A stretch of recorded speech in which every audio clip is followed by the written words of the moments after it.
Ambati Silks, Kanchipuram Saree Store, now in Vijayawada. Exclusive Pattu Sarees, Salwas and Lehengas.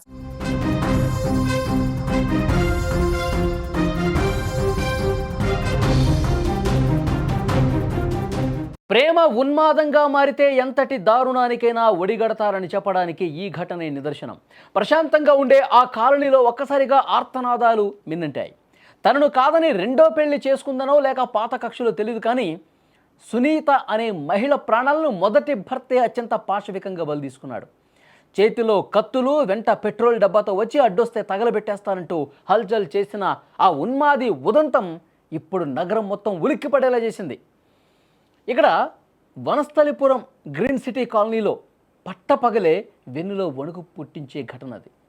ఒక అపార్ట్మెంట్లో నివసిస్తున్నటువంటి సునీత అనే మహిళను మహేష్ అనే వ్యక్తి అత్యంత కిరాతకంగా చంపేశాడండి. నిందితుడు ఒక ప్లాన్ ప్రకారం వచ్చాడు, కత్తులు తీసుకొచ్చాడు, పెట్రోల్ డబ్బా తీసుకుని వచ్చాడు. అపార్ట్మెంట్లోకి చొరబడినటువంటి మహేష్ సునీతపై చాలా దారుణంగా ప్రవర్తించాడు. కత్తులతో దాడి చేసి ప్రాణాలు తీశాడు. అందరితో ఆగల. చుట్టుపక్కల వారు లేదా పోలీసులు లోపలికి వస్తే తన దగ్గర ఉన్న పెట్రోల్ పోసి అందరినీ తగలబెట్టేస్తానంటూ అక్కడ హల్చల్ చేశాడు. కాలనీ వాసులు తీవ్ర భయాందోళనకు గురయ్యారు.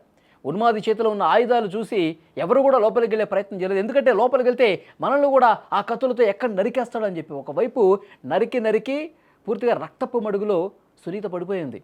ఇంకోవైపు ఎవడొస్తే వాడిని చంపేస్తానంటూ కత్తులు చేత్తో పట్టుకుని ఊపేస్తూ ఉన్నాడు. నిజంగా భయభ్రాంతులకు గురి చేసింది ఈ ఘటన. వెంటనే పోలీసులు ఆ ఘటనా స్థలానికి చేరుకుని చాకచక్యంగా ఆ మహేష్ అనేటువంటి ఒక సైకోని అదుపులోకి తీసుకున్నారండి. పోలీసుల ప్రాథమిక విచారణలో షాకింగ్ విషయాలు బయటకు వస్తామని, మృతురాలితో తనకు గతంలోనే వివాహం జరిగిందని, ఆమె తనను వదిలేసి ఇప్పుడు రెండో పెళ్లి చేసుకుందని, ఆ కోపంతోనే హత్య చేశారని మహేష్ పోలీసులకు స్టేట్మెంట్ ఇచ్చాడు. ప్రస్తుతం క్లోజ్ టీమ్ సభ్యులు అపార్ట్మెంట్కి చేరుకుని రక్తపు మరకలు, వేలి ముద్రలు, ఇతర ఆధారాలు ఏవైతే ఉంటాయో అవన్నీ సేకరిస్తున్నారు. పాత పెళ్లి సంబంధమే ఈ దారుణానికి కారణమా, లేక దీని వెనకాల ఇంకా ఏదైనా బలమైన కారణం ఉందన్న కోణంలో పోలీసులు ప్రస్తుతం దర్యాప్తు చేస్తున్నారు. ఘటనా స్థలంలో చూడొచ్చు మీరు, పోలీసులు అక్కడికి చేరుకున్నారు. అక్కడ కొంత రగడ కూడా జరుగుతోంది. ఎందుకంటే ఆ సైకోని, ఆ మహేష్ అని ఎవడైతే ఉన్నాడో, మీరు స్క్రీన్ మీద కూడా చూస్తూ ఉన్నారు, వాడిని వదలొద్దు సార్ అని చెప్పి ఆ సునీత కుటుంబ సభ్యులు కూడా చెప్తా ఉన్నారు. అంటే పాత కక్షలు అన్నీ కూడా మనసులో పెట్టుకొని ఆ పగను పెంచుకొని ఈరోజు అపార్ట్మెంట్ దగ్గరికి వచ్చి ఇంత దుర్మార్గానికి తెగబడ్డటువంటి పరిస్థితి ఉంది. గతంలో పెళ్ళయిందంట, అతనే చెప్తా ఉన్నాడు, నేను మొదటిగా పెళ్లి చేసుకున్నాను, ఇప్పుడు నన్ను కాదంది, నన్ను వదిలించుకుంది, ఇప్పుడు రెండో పెళ్లి చేసుకుందని చెప్పి అది మనసులో పెట్టుకుని మరి మొదటి భర్త అని చెప్పుకున్నాడు. మరి అప్పుడు గతంలో ఏం గొడవలు వచ్చినాయి, వీడిని అసలు ఎందుకు ఆమె పక్కన పెట్టాల్సినటువంటి పరిస్థితి వచ్చింది, వీడింత సైకో కాబట్టి, ఇంత కత్తులు తీసుకొచ్చి పెట్రోల్ తీసుకొచ్చే మనస్తత్వం ఉంది కాబట్టి, ఇంత సైకో మెంటాలిటీ ఉంది కాబట్టి పాపం ఆమెమన్నా వీడు నాకు కరెక్ట్ కాదని చెప్పి వదిలేసుకుని రెండో పెళ్లి చేసుకుంటుందా?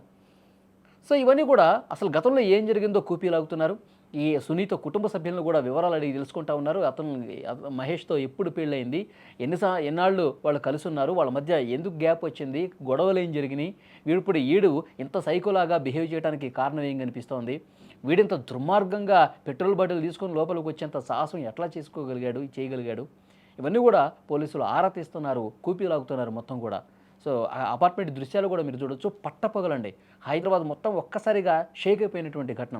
పట్టపగలు లోపలికి దర్జాగా అపార్ట్మెంట్ లోపలికి వాళ్ళు ఉంటున్నటువంటి ఫ్లాట్ దగ్గరికి వెళ్ళి చేతిలో మారడాయుధాలు పెట్టుకుని మరి అక్కడ కింద సెక్యూరిటీ వాళ్ళు ఎవరు లేరా, ఎవరు చూడలేదా, అక్కడ నివాసితులు ఎవరు చూడలేదా, వీడిని పసిగట్టలేదా, వీడంతా మారణాయుధాలతో, కత్తులు కటారులతో, పెట్రోల్తో వస్తే నేరుగా ఇంట్లోకి వెళ్ళిపోయి ఆమెని చంపటమే కాక ఎవడన్నా వస్తే చంపేస్తానని బెదిరించే పరిస్థితికి వచ్చాడంటే వాడి మెంటల్ స్టేటస్ ఆ టైంలో ఎలా ఉందో కూడా అర్థమవుతుంది. పోలీసులు చాలా శ్రమించాల్సి వచ్చింది వాడిని అట్లు పట్టుకోవటం.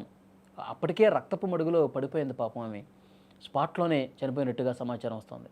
సో వాడిని చాలా కష్టం మీద పోలీసులు, ఎందుకంటే పోలీసుల మీద ఎక్కడ తెగబడతాడు, ఎక్కడ గాయం చేస్తాడని చెప్పి వాళ్ళకు కూడా భయం ఉంటుంది కదా.